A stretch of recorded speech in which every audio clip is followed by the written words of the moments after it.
what I'm saying? Yeah. The fanatic. But we keep it 100, keep it real. That's the only way we know how to be. Talking that sports talk. You know what I'm saying? Straight out of South Carolina, upstate, A64. Yeah. The FANATTIC. The fanatic where we keep it OG. We talking sports, so I call what I. Welcome into the Fanatic Sports Channel for sports fans by sports fans. It's your man, Coach I. All right, today we got a special guest, my good friend, Coach Harrelson, Florida State fanatic. We're going to do a Florida State season preview, talk about where the Noles are this year. How you doing today, Coach? Doing well. How are you? Man, I'm doing all right. Just off of a fresh loss at the YMCA for the 10 and under. But that's all right. The kids went hard and they had fun. No room for growth. That's right. A lot of room for growth. Yeah. So, man, today we're going to talk about your Seminoles, man. How you feeling this off season? Cautiously optimistic. Okay.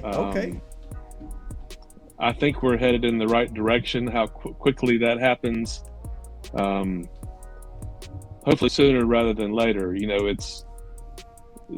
you go from 1987 to 2000, where we finished in the top four in the AP Every year. You think about how if we'd had a playoff back then, how many more chances at a natty could have happened. Yep. So yeah, I've been through the glory days, and since 2013 it has not been glory. So I don't know if we'll ever get back to that level. I do think with just who we are and our brand and being in Florida, we can at least get back to competing especially in the ACC. Yeah, I think it's like that. It's kind of, I can see it's kind of hard, you know, like you say, for a good 13 plus years, you guys were the cream of the crop, and then it just kind of fell off. I think I try to see like where it went down I had to be recruiting, you know what I'm saying? Like letting some of the up north teams or SEC teams start taking the Florida talent. That's what I think. I think it started about 2015. Jimbo did not get along with our president or our athletic director. And at the time, he was really pushing for an indoor practice facility. Okay. And there were some politics in there that he didn't like. And I mean, basically, his last year, he quit recruiting. He did. He knew he was on the way out. And I mean, you take at elite college football, you take 2 years off of recruiting. This is what happens, and we're paying for it. We've been paying for it, you know, for the last 5 or 6 years, and it's just hard. It's hard to maintain once you get there. You better enjoy it while you're there, because it's cyclical. It really is. And like you said, one bad off season, one bad recruiting class, it can set you back a lot, and that's kind of what we're dealing with right now. Yeah, and he did those bad years he had was like at the beginning of the whole transfer portal, so he couldn't even really utilize that. But now you guys, I think it helps a lot of schools, and I think it's going to be one of the main components for Florida State to get back until they can get back to recruiting like they were like last year. You guys talking about some key losses. Jermaine Johnson, I mean, he was a big get out of the transfer portal, All-American, All-ACC, dude, first round draft pick. Him and Kier Thomas. Yeah. Our other defensive end. Yeah, you don't replace those guys. I mean, those are, once a decade, at least Johnson, was. And one thing, since our recruiting has suffered as far as high school kids, we have really hit the transfer portal hard. And that's not the way you build a program, but in the landscape of college football now, you better be using it somehow, because it's out there, and it's saved us, last year with Johnson, and we've hit it hard this year too, especially on the offensive line.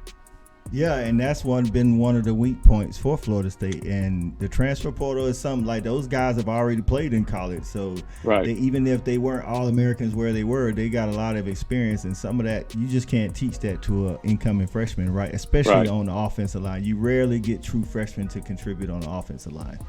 Yeah. We ended last year with 7 scholarship offensive linemen. And if you want to play big boy football, that's not going to happen. And so we hit it hard, transfer portal.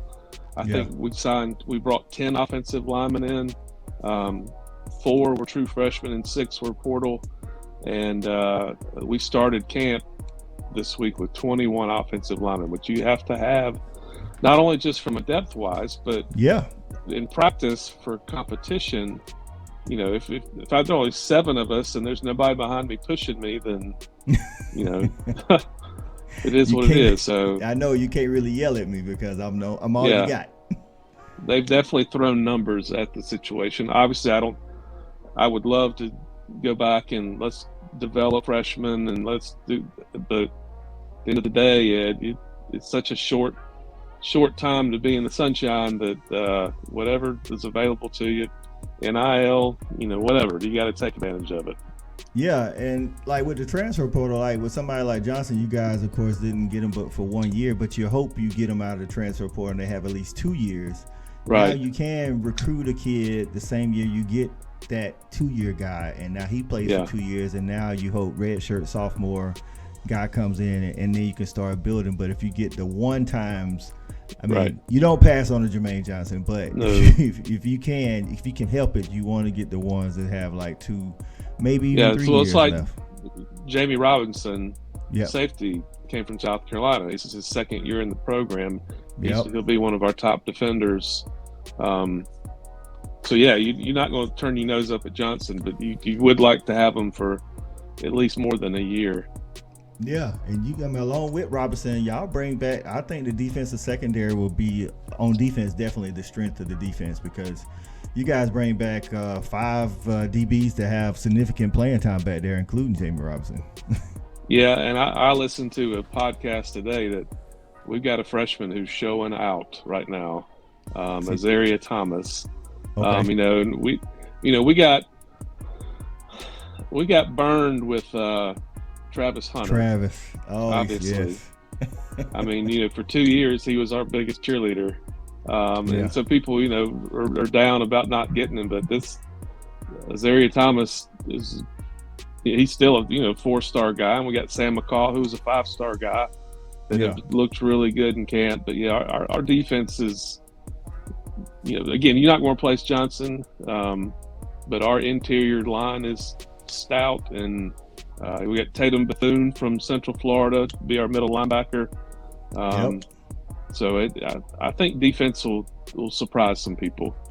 Yeah, and on offense, you guys got 3 wide receivers coming back with experience, 2 running backs with experience, plus you got the Oregon transfer Trey Benson. So and we all know Mike Norvell likes to run the ball. Well, at least base it off the run. So with a healthy offensive line, like you say, y'all got like 21 in practice now, right? And some returners at the skill position, plus Jordan Travis, back for another run at it. So and I think he gets a lot of flack. I think he was in the Atlantic. He was rated either 5th or 6th best quarterback in the Atlantic. In preseason? Which is there are good quarterbacks in ACC Atlantic. But just a couple stats here. He, from his freshman year to his sophomore year, he went from 71st to 41st in passing rating. And without him, our offense was 109th in the nation and top 40 with him. We kind of started the year with Mackenzie Milton and him kind of playing back and forth, and it didn't work. I mean, obviously, it was not the 2019 version of Mackenzie Milton. No, it wasn't. I don't think he was 100%. No, which we started 0-4, and part of that was Travis was hurt some too. He comes back in. We finished 5-3. Exactly. This year, he's definitely QB1. There's nobody. It's his job, and I think hopefully mentally that will help him. Now, our receivers have been atrocious the last few years. I mean, just bad. I mean, I go back, man, the Peter Warwick days and Anquan Bold and Kelvin Benjamin. We used to be known for receivers. But we hoping Pittman from Oregon. He's been real consistent so far in practice. We got Winston Wright from West Virginia, who had 60-something catches last year. Well, he got in a car wreck during spring, so he's rehabbing. They're hoping to get him back on the field. But yeah, you're just waiting for somebody to step up and, I think having a better offensive line will help Travis. I think it will help receivers. So I think we'll see how that goes. I mean, we'll know right off the bat against LSU where we are. Yeah, I mean, you guys get Duquesne first and then LSU. Last year, I mean, you started out with Notre Dame, and I thought when I watched you guys in big games, the Notre Dame, Miami, Clemson, I thought it was like your starters could hang, but it's like you had nothing behind them. It's like they just ran out of gas. Well, Notre Dame, I'll admit I drank the Kool-Aid, man. We're back. and then Jacksonville State comes to town the next week. And probably the lowest I've been as a Seminole fan is that game. And luckily, once Travis got healthy and we realized Milton had one leg, we kind of settled down. And, had chances to win Clemson game. Obviously, pulled out a good one against Miami. Boston College and UNC. Yep. And if you go back, our average margin of loss last year was 8.9 points per game.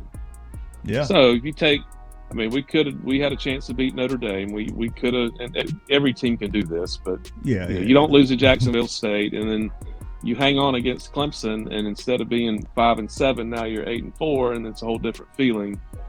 Yeah. But ifs and buts or candy and nuts, that's the thing. Everybody can go back and say if we'd have won that one and that one. So I'm hoping that, obviously a goal would be we got to make a bowl. Yeah. I mean, he's got to. I think a lot of people have Norvell on the hot seat. I would say outside of finishing 2-9, he'll be fine. I think people who know what they're looking at can see that we're trending in the right direction. Yeah, I can see. Of course, fans may think if he goes 6-6, 5-7, fans will be ready for him to hit the tarmac. But the thing is, we can't afford to pay 3 coaches. That's I was about to say, because you guys still paying Jimbo, right? Well, no, we're not paying Jimbo, but we would be paying Willie and Mike and whoever we hire. I forgot about the Willie experiment. That's right. Yeah, I drank that Kool-Aid too. I'm gonna tell you what. I don't know if you watched that game. His first game was Virginia Tech at home. We were all black. We're swag surfing, and then the atmosphere was good. Yeah, the atmosphere was good going into that game. Then the ball got kicked off, and it went downhill from there. That was a tough year. Well, the good thing about this year, talk about the schedule. You guys start out with Duquesne, so hey, listen, anything can happen on any given day, but I'd rather start out with Duquesne, than it's really a third scrimmage.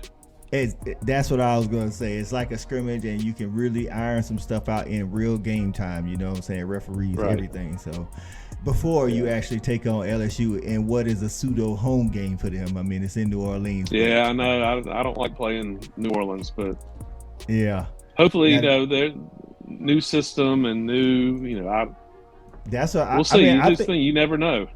LSU has talent. They always have talent, but I try to tell people you got to get used to a coach first. So he's got to install his scheme, his ways. The players have to learn. That's why the second year is always typically the better year. So if you're gonna catch him, the second game of Brian Kelly's career at LSU would be the game to catch him. So, and that'll be their first game. Exactly. That'll be their first game. You will have that. And then you guys got an off week before you take on Malik Cunningham, Lamar Jackson 2.0. Well, and Louisville has not been kind to us the last several years at all. I'm at one of the worst beatings I've ever had to watch at Louisville. I was at the game. Yeah. Oh my goodness. Yeah, that was 2016. I think That was let's quit. We quit that game. Well, I was about to say, I was watching the players, and in the second half, they really wasn't into. I mean, they played, but Right. like they was on sidelines and scattered out. Like, you know how normally you could sideline as a whole bunch of players standing together. They was just kind of in their own world. Like when they got the name called, they were like, okay, I'll go in, coach. But that's when I knew Jimbo had lost the team. Yeah. I mean, Lamar put on the show, but Oh, he did. Yeah. you guys got a tough stretch before you get your second bye week. I mean, you go Louisville, Boston College, Wake Forest, NC State, and Clemson. Of those games, I think you guys need to win the Louisville and Boston College games for sure. Like, if you guys can win those games and you beat the Dukes, toss up between LSU, you could be going into that Wake Forest game 4-0, 3-1 with a little bit of confidence. The one that scares me the most is going to NC State. I think if I know that's why I think with Boston College and Wake Forest at home, that those are pivotal games going into NC State. Yep. And you got Clemson at home. Finally. I know. Finally. It's been a while. So obviously, you know me, nobody I'd rather beat than Clemson. So I'm hoping by then, I don't know if DJ will still be quarterbacking for Clemson or not, but I don't think we'll see. Of the fans that I talk to on social media, I don't know if they believe he'll be quarterback either, but you know, they got a good defense. NC State has a really good defense. I think those will be the best two defenses you guys see all season, and that's back to back. Wake Forest, I think you guys they can't stop you guys on offense, but the thing is, can you score with Wake Forest? Last year, if I'm not mistaken, that was the biggest deficit defeat that you guys had. I think it was 35-14. 35-14. Yeah. Yep. Milton threw 2 interceptions and had 2 fumbles. Yeah, so and he didn't help us that game. Wake Forest is too good offensively, you know, in what they do, because they know what they do. Yeah. They stick to who they are to, you know, turn the ball over like that. So hopefully you lessen the turnovers, because I'm pretty sure those 2 turnovers led to touchdowns. Yeah. And you never know what can happen. You know what I'm saying? I still though, man, I watched Wake Forest and that funky little running back quarterback mesh, and like, how in the world? It works, man, unless you have a defensive line. If you have a defensive line, like interior defensive line, then you can blow up the mesh point, push their offensive line backwards. But for most teams in the ACC, they're able to get that off. Well, luckily, that's one of our biggest strengths this year is our D tackles. So yeah, because you had a couple of returners there. So those first 6 games, what are you thinking? What do you guys need to be in those first 6 games? Is that a 3-3, or you need to be like more 4-2? I think 3-3 would be good coming out of those 6 games. I'm gonna say 4-2.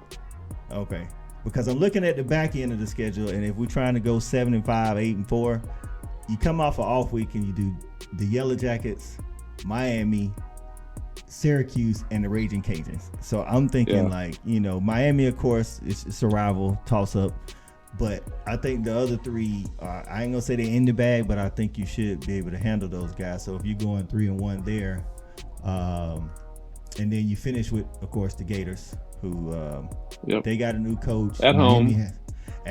They got a new coach. Miami has a new coach. You guys get to take on 3 new coaches this year. Yeah. Or three new coaches at their respective schools, I should say. And one coach most likely on his way out at Georgia Tech. So. Yeah. I would say overall my mindset is at worst 7-5, at best 9-3. Okay. Obviously, I would be ecstatic with 9-3. Again, I think the biggest thing this year is to make a bowl game. I was about to say, if he makes a bowl game, I think definitely the administration they're not happy, but I think they're satisfied with progress. If he doesn't make a extra bowl game, practice and that helps. and I think really those to early solve enrollees. our recruiting issues, you got to win. Nobody wants to come play for a 5-17.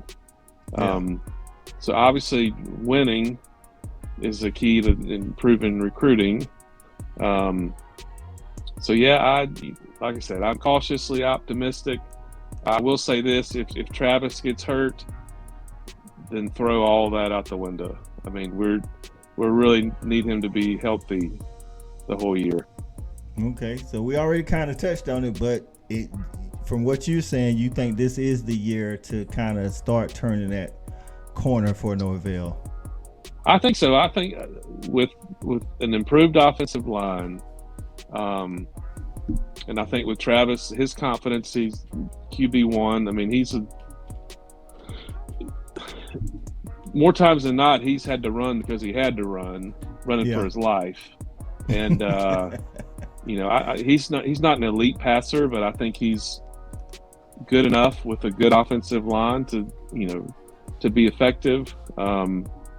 If we can keep him upright, then I definitely think this will be a turnaround year.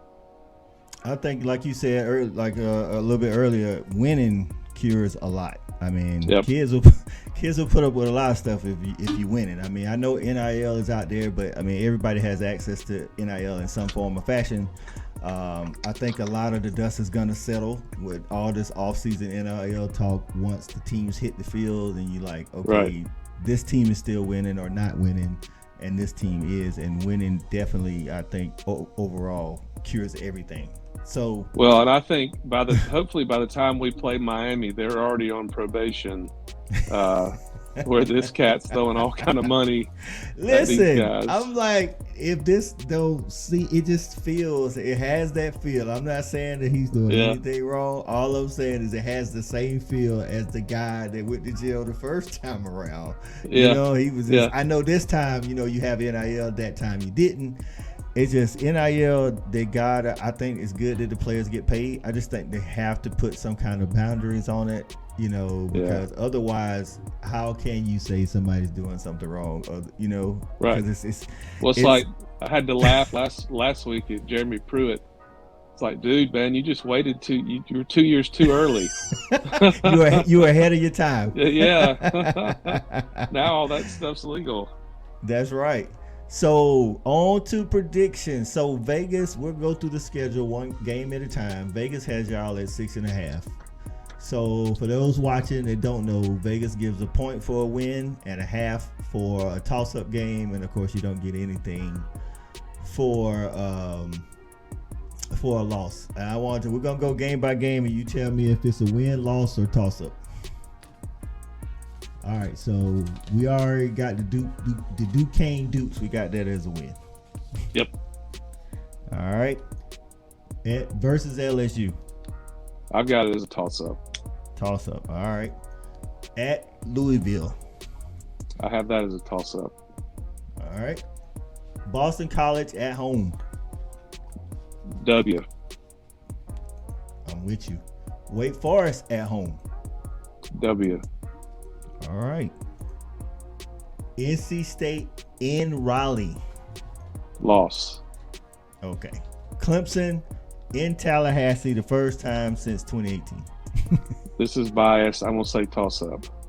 All right. You got an off week, then you got the Yellow Jackets coming to Doak Campbell. W. That's a given. Now you got to go to Hard Rock to play Miami. I hate to say this, but I'm going to say loss. Ooh, not even a toss-up? No. I think if you guys can stay healthy, I mean, I got it as a toss-up. So we're going to say a loss for you. All right. Then you travel all the way to New York in November. I don't know if y'all want to do that. Oh, it's indoors. Seriously. It's indoors, yeah. Yeah. I'm going to say win. All right. And then the Raging Cajuns back at Doak Campbell. Win. And then you finished with the rivalry against Florida. I got win. All right. So we got 1, 2, 3, 4, 5, 6, 7, 8.5. Yep. So 8.5 with a little play here and there, that should mean, I'm thinking my prediction is just that Norvell should definitely be bowl eligible this year. If he's not bowl eligible, then I'm not saying he needs to go, but we need to have a coaches meeting or something, right? to figure out like who's lacking here. So because like I say, I'm looking at, you got to win against Duquesne, you got to win against, I say win against Boston College. These are guaranteed wins. Georgia Tech, that's 3. Syracuse, Louisiana. I mean, you're looking at 5 easy ones without any toss-ups. Not any. And then, like I say, I got splits between Miami, Wake. I think you guys can split against Wake and Louisville. I think you guys actually, if it was at home. Louisville's been, like you said, they've been kind of throwing in y'all side here lately. Right. But it's dynamic. I'm sure Cunningham will go off probably. Well, see, that's what I'm saying. As dynamic as he is, they don't have all the pieces around him. It's normally like, with him, it's like a one-man show. I mean, yeah. So, well, if they go bowling, that's good. If they don't go bowling, how you feeling at the end of the season? I still say that we're headed in the right direction, and I like what Norvell has done. I like the vibe, the atmosphere he's trying to create. It would be a tough pill to swallow to not go bowling back-to-back years, because we went 41 straight years. I know it. Under Bowden. It was the longest one in the nation. I'm like, God, dog, like one game. That's all you guys needed. One game to go a different way. So there you got it, Florida State fans. If you agree with Coach Harrelson, let us know in the comments if you think it's going to be better or worse. I got at least 6 wins, possibly 7. Coach Harrelson got them at 8.5. It's definitely doable if everybody stays healthy. That's another thing. You guys got to stay healthy, because you don't have the depth outside of a couple of positions. Like I say, DB and running back, you guys should be deep. So we'll see how that goes. For Coach Harrelson, this is Coach I, the Fan Addict. We out of here. Got it jumping like it's that valley. I call my dogs out the pound, let's go eat. Turn on the Fan Addict, let's have a debate. Who really hold down the Southeast from state to state? What team hungry gonna eat everything up off they plate?